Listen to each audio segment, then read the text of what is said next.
मगर धर्म इन्हें बांग्लादेश में चिंता है, पाकिस्तान में चिंता है, मगर भारत में जो लोग रह रहे हैं उनकी बिल्कुल चिंता नहीं। चाहे उनकी बहन बेटियों की इज्जत लुटे, कोई मरे, चाहे कानून में न्याय मिले ना मिले, वकील मुचमिन, इन्हें ज़्यादा दर्द है। योगी जी को भेज दो ना बांग्लादेश, वो बचा लाएंगे हिंदुओं को, भेज दो ना। वहाँ का बता रहे, वहाँ की वीडियो, अरे यहाँ हिंदू परेशान है उसको दिखाओ ना, भूखमरी के का अत्याचार देखो ना। जब पढ़े लिखे बच्चों कहता पकौड़ा बेच, समोसा बेच, सिंगाड़ा बेच, मूंगफली बेच, तो ये पढ़े लिखे जो है डिग्री धारक को समोसा बेचेंगे, पकौड़ा बेचेंगे, मूंगफली बेचेंगे। समझे, कल तक ये बांग्लादेशी को भगा रहे थे, आज उसी बांग्लादेशी भगोड़ी को बुला लिया है। तो ये कौन है? मोदी जी की बहन है या बुआ है? कौन है जिसका अंधभक्त कहना नहीं बुआ है?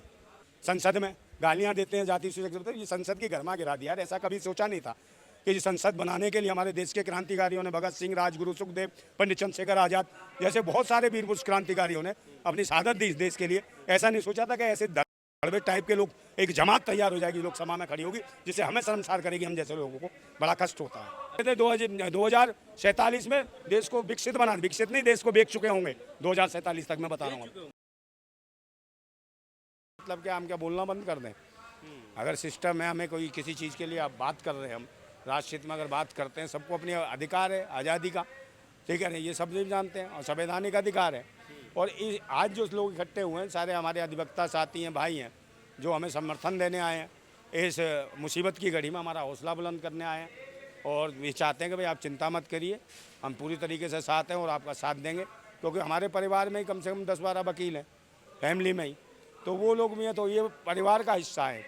और परिवार पे अटैक होना तो मतलब वकीलों को भी लगा कि भाई आज इनके साथ हो रहा है, कल हमारे साथ भी होगा, क्योंकि कहीं ना कहीं हम भी आवाज़ उठाते हैं। पर मतलब आप जो आलोचना करते हैं या ज़रूरी मुद्दे जो सोशल इश्यूज हैं उन पर आप बात करते हैं, क्या एकमात्र ये वजह आपको लगती है? नहीं, हो सकती है भी है भाई। देखिए, ये मेरे साथ कोई नया विषय नहीं है। एक बार हमला, मगर इस तरीके का नहीं हुआ कि कोई घर में इस तरीके से आएगा, गैंग आएगा एकदम बिल्कुल डकैती के टाइप से, घर में तोड़ फोड़ कर दे, छीना झपटी कर ले और उस तरीके से अंजाम दे। तो ये इस गैंग का ये नहीं सोचा था कि भी ऐसा होगा। अटैक पहले भी हुए, तो हम तो सत्ता के जो भी रहती है उसे हक और अधिकार की बात करते हैं, सच्चाई बोलते हैं, चाहे किसी की सरकार रही हो। अब कौन लोग हैं इसके पीछे, वो तो पुलिस इसको खुलासा करेगी। एक भी लोग नहीं बख्शा जाना चाहिए। इस क्षेत्र का माहौल ख़राब कर रखा है ऐसे असामाजिक तत्व के लोग, जो किसी भी प्रकार के दंगे को अंजाम दे सकते हैं और किसी प्रकार के परिवार को ख़त्म कर सकते हैं। इसका मतलब किसी की अभिव्यक्ति की आज़ादी बची नहीं है। और कौन लोग हैं इसके पीछे, और हम तो बोलेंगे भाई, हम तो क्रांतिकारी लोग, हम धाड़ेंगे भी और फाड़ेंगे भी, पूरी तरीके से फाड़ेंगे, छोड़ेंगे नहीं।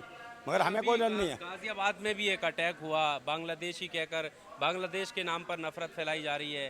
गरीब में जो झुग्गी झोपड़ी में रहने वाले लोग हैं उनको मारा पीटा गया है। हाँ भाई, ये तो एक हिस्सा है। कोई भी आदमी शिक्षा के लिए कोई आंदोलन नहीं करता, बहन बेटियों की इज्जतें लुट रही हैं उनके लिए कोई आंदोलन नहीं करता, चाहे बलात्कार हो, रेप हो, और जो सरकार सत्ता में बैठी है उनके नुमाइंदे बलात्कार करते हैं, उनके खिलाफ कोई आंदोलन नहीं करता। अगर ऐसों खिलाफ नंदा भाई राजपूत बोलते हैं, हमारे परिवार के लोग बोलते हैं, तो इस तरीके से हमले हो रहे हैं सुनियोजित ढंग से, तो उनके लिए कोई बात नहीं। हम तो, हमारे पास एक बात है, मैं कहना चाहता हूँ कि वो गुलाम बड़े बुज़दिल हैं, वो गुलाम बड़े बुज़दिल हैं जो कहते हैं क्रांति बड़ी मुश्किल है, और क्रांति हर मुश्किल को आसान बना देती है। तानाशाह कितना भी मजबूत हो उसे खाक में मिला देती है। हम लोग लड़ने वाले लोग हैं। पर ये भी टैग लगता है कि एक धर्म विरोधी है जब हिंदुओं के खिलाफ बयान देखिए, कौन, मैं कह रहा हूँ भाई, कौन सा है, क्या चीज़ है? धर्म अलग है, धर्म सनातन है, हिंदू कोई नहीं है। हिंदू का बात तो चुभने लगती है। हिंदू कोई नहीं है। हिंदू का मतलब होता गुलाम। भाई पढ़े लिखे हो तो समझे, और देश को चलाने वाले पढ़े लिखे हो तो शायद ऐसी स्थितियां ना होती कि शिक्षा का 8,500 करोड़ रुपया बजट का कम होता। इस तरीके की चीज़ ना होती। शिक्षा पे कोई काम नहीं करना चाहता, स्वास्थ्य सेवाओं पे काम नहीं करना चाहता, रोजगार पे काम नहीं करना चाहता, इनके लिए कोई तैयार नहीं होता। मगर धर्म इन्हें बांग्लादेश में चिंता है, पाकिस्तान में चिंता है, मगर भारत में जो लोग रह रहे हैं उनकी बिल्कुल चिंता नहीं। चाहे उनकी बहन बेटियों की इज्जत लुटे, कोई मरे, चाहे कानून में न्याय मिले ना मिले, वकील मार दिया जाए। संघर्ष करते हुए तो वकीलों के साथ हुआ ना। आप देखो, उन्नाव में वकील जो थे मारे गए सब, उसके पीड़िता के परिवार वाले जो वकील कर रखे थे उनको मरवा दिया। कोई नाम लेने वाला क्या? तो जो वकील को भी सुरक्षा प्रदान नहीं हो पा रही है। अगर वकील ईमानदारी सच्चाई से लड़ेगा तभी तो है तो। मगर ऐसे भी वकील है भाई देश में, आप देख रहे हो, ऐसे लोग सांसद भी बन रहे हैं जिनको, जो इस देश के भगोड़े हैं, चाहे सुशील मोदी हो, नीरव मोदी हो, ऐसे लोगों के जो वो लड़ती नहीं केस, वो सांसद हैं। ये दुर्भाग्य है देश का हमारे लिए। और यही वजह कि ऐसे इलीगल तरीके के लोग जो है हमारे जो देश के अंदर या ऐसे कॉलोनियों में, शहरों में, हम जैसे लोगों को दबाने का प्रयास करते हैं। पर हम तो पक्के वाले, हमें क्या है, हमें मौत भी आ जाएगी तो कोई दिक्कत नहीं, कोई मार भी जाएगा कोई दिक्कत नहीं। काहे का डर?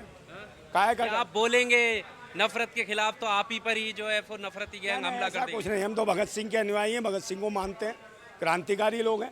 हमें मार देंगे, हमारे विचार थोड़ी मार देंगे। एक मरेगा तो 1000 पैदा हो जाएंगे, समझे। हमारे साथ कोई कमी नहीं होना, डरते हम किसी से।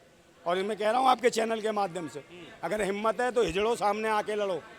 चिल्लर खटमलों को भेजते हो इनको, समझे नहीं। इन चिल्लर खटमलों को भेजने से कुछ नहीं हो। तुम में हिम्मत है तो लड़ो, मैं डरते नहीं है यहाँ। पर जहां आप बोलने की बात कर रहे हैं, आज जंतर मंतर पे बांग्लादेशी हिंदुओं के लिए एक बहुत बड़ा प्रोटेस्ट हुआ कि वहां पर सुरक्षा मिलनी चाहिए। हाँ। आपको जाना चाहिए था वो? भाई मैं क्यों जाऊँगा वहाँ, मुझे होता शिक्षा के लिए कोई प्रोटेक्शन हो रहा है कि भाई शिक्षा मिलनी चाहिए बच्चों को।